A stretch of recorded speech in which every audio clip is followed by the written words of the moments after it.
Full Moon sale ಬೆಳಗ್ಗೆ 9 ಗಂಟೆಯಿಂದ ರಾತ್ರಿ 12 ಗಂಟೆವರೆಗೆ ಆಗಸ್ಟ್ 28 ಒಂದು ದಿನಕ್ಕೆ ಮಾತ್ರ. ಸಚಿವ ಬಿ ನಾಗೇಂದ್ರ ರಾಜೀನಾಮೆ ಕೊಡ್ತಾರೆ. ನಮ್ಮ ಹೋರಾಟಕ್ಕೆ ಬೆಲೆ ಸಿಕ್ಕೇ ಸಿಗುತ್ತೆ. ಬೆಂಗಳೂರಿನಲ್ಲಿ ವಿಪಕ್ಷ ನಾಯಕ ಆರ್ ಅಶೋಕ್ ಹೇಳಿಕೆಯನ್ನ ಕೊಟ್ಟಿದ್ದಾರೆ.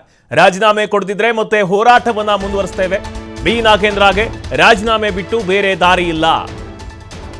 ಸಚಿವ ಬಿ ನಾಗೇಂದ್ರ ರಾಜೀನಾಮೆಯನ್ನ ಕೊಡ್ತಾರೆ. ನಮ್ಮ ಹೋರಾಟ ಏನಿದೆ ಅದಕ್ಕೆ ಬೆಲೆ ಸಿಕ್ಕೇ ಸಿಗುತ್ತದೆ ಅಂತ ಬೆಂಗಳೂರಿನಲ್ಲಿ ವಿಪಕ್ಷ ನಾಯಕ ಆರ್ ಅಶೋಕ್ ಹೇಳಿಕೆಯನ್ನ ಕೊಟ್ಟಿದ್ದಾರೆ.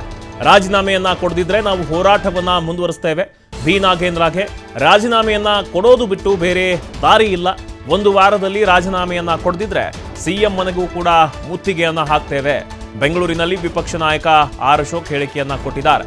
ಬಿ ನಾಗೇಂದ್ರ ರಾಜೀನಾಮೆ ವಿಚಾರವಾಗಿ ವಿಪಕ್ಷಗಳು ಬಹಳಷ್ಟು ಪ್ರತಿಭಟನೆಯನ್ನ ಮಾಡ್ತಿವೆ, ಹೋರಾಟವನ್ನ ಮಾಡ್ತಿವೆ.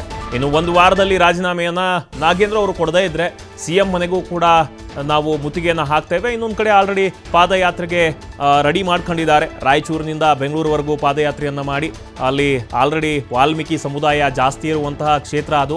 ಅಲ್ಲಿ ಹೋಗಿ ವಾಲ್ಮೀಕಿ ಹಗರಣದಲ್ಲಿ ಇರುವಂತಹ ಶಾಸಕನಿಗೆ ಒಂದು ಸಚಿವ ಸ್ಥಾನವನ್ನು ಕೊಟ್ಟಿದೆ ಕಾಂಗ್ರೆಸ್ ಸರ್ಕಾರ ಅಂತ ಅದನ್ನು ಕೂಡ ಅಲ್ಲಿನ ಜನಗಳಿಗೆ ಹೇಳ್ತಾ ಹೋಗೋದು. ಜೊತೆಗೆ ಇದೀಗ ಈ ರೀತಿ ಆಗದೇ ಇದ್ರೆ, ಅವರು ರಾಜೀನಾಮೆಯನ್ನು ಕೊಡದೇ ಇದ್ರೆ ನಾವು ಸಿಎಂ ಅವರ ಮನೆಗೂ ಕೂಡ ಮುತ್ತಿಗೆಯನ್ನು ಹಾಕ್ತೇವೆ ಅಂತ ವಿಪಕ್ಷ ನಾಯಕ ಆರ್ ಅಶೋಕ್ ಹೇಳಿಕೆಯನ್ನು ಕೊಟ್ಟಿದ್ದಾರೆ.